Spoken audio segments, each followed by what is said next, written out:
ঢালিউডে বুবলি নামটি শোনা যাচ্ছে খুব।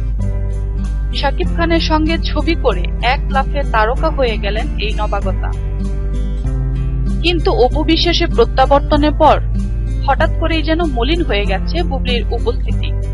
সংশয় প্রকাশ করছেন অনেকে, বলছেন অপু এসেছে, বুবলি থাকছেন তো, বুবলির আসলে কি হবে সেটা জানালেন শাকিব নিজেই। গত বছর শাকিব খানের সঙ্গে জুটি বেঁধে বসগিরি ও শুটার ছবি দুটিতে অভিনয় করেন বুবলি। দুটি ছবি একসঙ্গে ঈদুল আজহায় মুক্তি পায়। মুক্তির পরই বাজিমাত। এই দুইজনের হিসাব মিলিয়ে নিল ঢালিউড। করতে শুরু করলেন সুদূর প্রসারী পরিকল্পনা। কিছুদিনের মাথায় অহংকার ছবিতে চুক্তিবদ্ধ হলেন এই জুটি। সে সময় প্রায় 10 মাস লাপাত্তা থাকার পর হঠাৎ হাজির অপু বিশ্বাস। বদলে যেতে শুরু করে আলোচনার পর, কেননা রেকর্ড সংখ্যক সফল ছবির জুটি শাকিব অপু থাকতে অন্য কিছু কি ভাববে ঢালিউড? তাহলে কি আতুর ঘরেই শেষ হয়ে যাবে শাকিব বুবলির জুটির কাজ? চলচ্চিত্র পাড়ায় গুঞ্জন, অপু যখন ফিরেছেন অহংকারী হবে এই জুটির শেষ ছবি।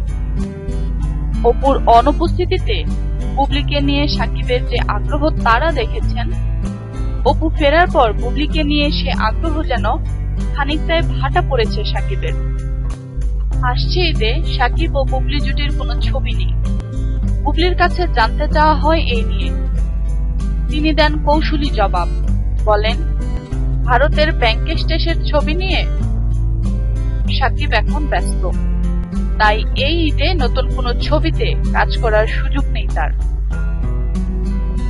বোঝা যায় শাকিবের প্রতি আস্থা আছে বুবলির। তিনি বলেন আগামী ঈদুল আজহায় অবশ্যই আমাদের দুইজনের একটি ছবি থাকবে। এ ব্যাপারে শাকিবের সঙ্গে কথাও হয়েছে আমার। কি ছবি সেটি জানতে চাইলে বুবলি বলেন, শাকিব খান যেভাবে বলেছেন, শুরু থেকে যেভাবেই কাজ করে যাচ্ছি, ঈদুল আজহার ছবির বিষয়টি তিনিই জানেন। এ বিষয়ে শাকিবের সঙ্গে যোগাযোগ করা হয়েছিল। অপু ফেরার কারণে বুবলিকে ঘিরে যে গুঞ্জন উঠেছে তা উড়িয়ে দিয়েছেন তিনি। জোর দিয়ে বললেন, অবশ্যই আগামী ঈদুল আজহার একটি ছবিতে আমি ও বুবলি একসঙ্গে কাজ করব। সেটি হতে পারে বসগিরি ছবির দ্বিতীয় কিস্তি বসগিরি 2 বা অন্য যে কোনো ছবি। এটাই চূড়ান্ত। বিনোদন জগতের যে কোনো খবর বা আপনার প্রিয় তারকা সম্পর্কে জানতে সাবস্ক্রাইব করুন অল টাইম ব্রেকিং নিউজ।